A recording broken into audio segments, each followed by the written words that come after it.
जय जगन्नाथ सांगमानी शुभ सकाळ। आज 2 अक्टोबर बुधवार। चलतु जाणीनवा आज देश विदेशर 10टी बड़ गुरुत्वपूर्ण न्यूज अपडेट विषय। जदि आपण मैंने आम चैनल को प्रथम थर आछंती ताहेले चैनल को सब्सक्राइब करने सहित पाखरे थिबा घंटी बटन को ऑल रे सेट कर दियंतु, जहाद्वारा प्रतिदिन सकाळर लाटेस्ट खबर आपण सर्वप्रथमे देखि पारिबे। आसंतु प्रथम खबर उपरे नजर पकाई नेबा। अक्टोबर 5 तारिख रे मिलिबो पीएम किसान टंका। आसंता अक्टोबर 5 तारिख रे मिलिबो पीएम किसान टंका। 9,50 लाख चाषी खाता को जीवो 20,000 कोटी टंका। महाराष्ट्र सीधासलख चाषी अकाउंट को टंका पठाइबे प्रधानमंत्री नरेंद्र मोदी। यह पीएम किसान योजनार 18तम किस्ती। परवर्ती खबर आयुष्मान कार्ड को नहीं मुख्यमंत्री बड़ घोषणा। आयुष्मान और गोपबंधु जन आरोग्य योजना को नहीं बड़ सूचना देइछंती स्वास्थ्य मंत्री मुकेश महालिंग। से कहिसंती राज्य में खूब शीघ्र ही दुई योजना लागू हेबो। स्वास्थ्य मंत्री आहुरी कहिसंती जे 67 लाख परिवार आयुष्मान योजन अंतर्भुक्त हेबे। बड़का अन्य परिवार गोपबंधु योजन सुविधा पाइबे। प्रत्येक परिवार को 5 लाख और महिला को 10 लाख मिलिबो। 70 वर्षर ऊर्ध्व वयस्कों को यह योजन सामिल करा जिवो। 27,000 रु अधिक हस्पिटाल रे यही कार्ड काम करिबो बोली मंत्री कहिसंती। परवर्ती खबर आज दिल्ली गस्तरे जिबे मुख्यमंत्री मोहन माझी। आज 2 दिनिया दिल्ली गस्तरे जिबे मुख्यमंत्री मोहन माझी। दिल्ली रे निवेशक सम्मेलन रे जोगदेवे मुख्यमंत्री।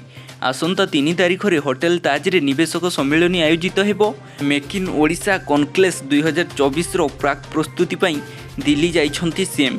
तांको सह शिल्प मंत्री संपत स्वाई, मुख्य सचिव शिल्प विभागर वरिष्ठ पदाधिकारी जाइछंती। परवर्ती खबर 4 तारिख रु 10 तारिख जाए राज्यर विभिन्न स्थान रे हेबो वर्षा। अक्टोबर 6 रे बंगोपसागर रे सृष्टि हेबो लघुचाप। फल 4 तारिख रु राज्य में वर्षार परिमाण वृद्धि पाइबो। 4 तारिख रु 10 तारिख जाए राज्यर विभिन्न स्थान में विक्षिप्त वर्षा हेबो। हेले राज्यर केउ जिल्ला रे एहार केते प्रभाव पड़िबो से नै आकलन होई नथिबा पाणीपाग केन्द्ररू सूचना मिलिछि। आगामी 7 दिन जाए राज्य में हालुकारु मध्यम धरणर वर्षा हेबो। परवर्ती खबर ग्राहकों को झटका। पुणी बढ़िला एलपीजी गैस दर। ग्राहकों को झटका। मास आरंभरू पुणी बढ़िला कमर्शियल गैस सिलिंडर दर।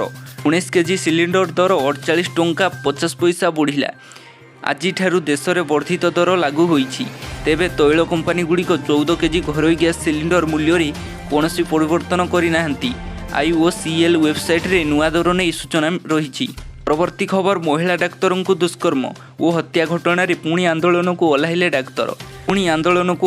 Doctor. R G Kar medical college कनिष्ठ डाक्तर दुष्कर्म और हत्या घटना रे दीर्घ 42 दिनर आंदोलन पर कार्य जोग देइथिबा कनिष्ठ डाक्तर माने पुणी थरे आंदोलन करिसंती। कार्यक्षेत्र में सेमानक सुरक्षा और निरापत्ता समेत एकाधिक दाबी रे सेमाने आजिठारु पुणी अनिर्दिष्ट काल पर्यंत संपूर्ण कार्यबंद डाकरा देइछंती। परवर्ती खबर नवेम्बर मासरू धान क्विंटाल 3100 टंका। नवेम्बर मासरू आरंभ हेब धान किणा प्रक्रिया। चाषी को क्विंटाल पिछा MSP 800 टंका अधिक देई धान किणिबे सरकार। बीजेपी नेता समीर दास प्रेस मीट करी एने सूचना देइछंती। बरगड़ जिला सहेलारू धान किणा आरंभ हेब। पूर्व सरकार चाषी को 100 टंका लेखाएं बोनस देवाकू घोषणा करथिले किंतु देई नथिले। समीर दास प्रेस मीट बेले पूर्वतन सरकार को कटाक्ष करथिले। परवर्ती खबर मोदी फोकस रे ओडिशा। गांधी जयंती रे देबे बड़ भेटी। गांधी जयंती रे ओडिशा को आउ एक बड़ उपहार देबे प्रधानमंत्री नरेंद्र मोदी। पीएम जनमन ओडिशा रे ओडिशार आदिवासी अत्युषित अंचल रे 147 किलोमीटर रास्तार शिलान्यास करिवे। प्रगड़ गजपति मोहना रायगड़ा बालीगुड़ा मालकानगिरी रुणुपुर सुंदरगढ़ रे विभिन्न आदिवासी अंचल रे गमनागमन असुविधा पई निर्माण हेब रास्ता। यह सहित आदिवासी अंचल रे अनेक गुड़िए लोकाभिमुखी कार्यर शिलान्यास करिवे बोली जଣାपड़ी। परवर्ती खबर श्रीमंदिर रे लुहा कड़े व्यवहार। मंदिर रसघरे लुहा कड़े व्यवहार प्रसंग में एक्शन मोड रे श्रीमंदिर प्रशासन। 3 जन सुपकारक विरोध में कार्यानुष्ठान ग्रहण करिछि श्रीमंदिर प्रशासन।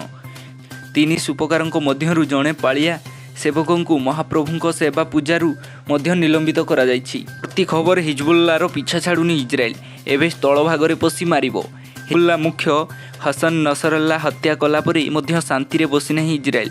आकाश मार्गरू दक्षिण लेबानन उपरे आक्रमण करी हिजबुल्ला अड्डा और अस्त्र भंडारू टार्गेट कला परे एबे आरंभ करिछि ग्राउंड ऑपरेशन। हिजबुल्लार गड़ कहुଥିବା दक्षिण लेबानन रे सीमित ग्राउंड ऑपरेशन आरंभ करिछि इजराइल। Defence force IDF